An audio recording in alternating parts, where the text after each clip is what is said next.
Mari kita berdoa. Bapa Surgawi, Bapa yang kami sembah dalam nama anak-Mu Tuhan Yesus, terima kasih untuk napas kehidupan yang baru yang Tuhan berikan kepada kami. Sebelum kami mulai aktivitas kami mau disapa dengan kebenaran firman Tuhan. Dalam nama Yesus kami berdoa. Amin.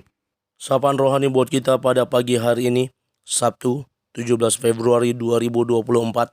Saya ambil dari kitab Yesaya pasal yang ke-29 ayat yang ke-14. Demikian kesaksian firman Tuhan.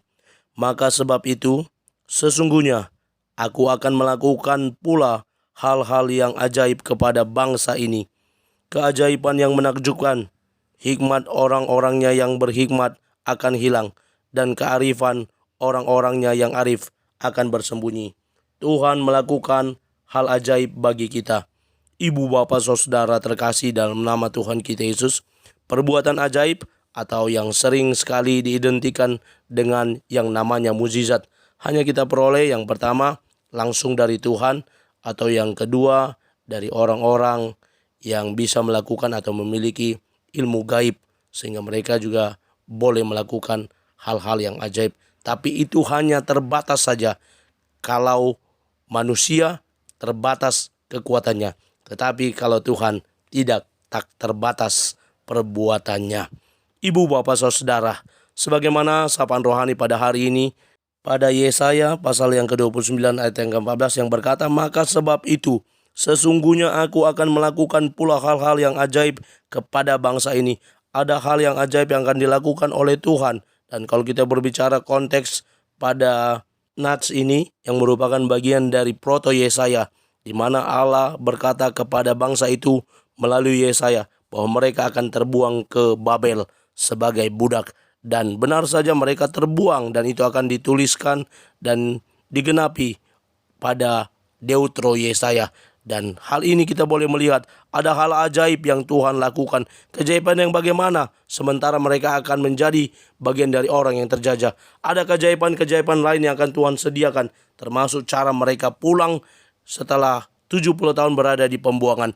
Namun ada hal yang berbeda pada sapaan rohani dalam Nats ini, yang mana Allah berkata bahwa keajaiban yang menakjubkan adalah hikmat orang-orang yang berhikmat akan hilang, kearifan orang yang arif akan bersembunyi. Di mana itu merupakan keajaiban yang Tuhan lakukan, sehingga tidak ada yang dapat menyombongkan dirinya bahwa mereka merasa dengan hikmat dan kearifannya dapat mengalahkan Tuhan atau menyatakan tidak memerlukan Tuhan. Ini yang Tuhan lakukan sehingga kearifan dan hikmat itu tidak berlaku lagi atas bangsa itu. Karena apa?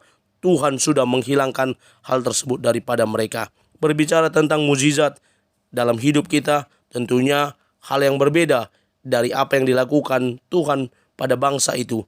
Kita sebagai pribadi-pribadi yang bergantung sepenuhnya kepada Tuhan, benar kita pasti menginginkan yang namanya mukjizat.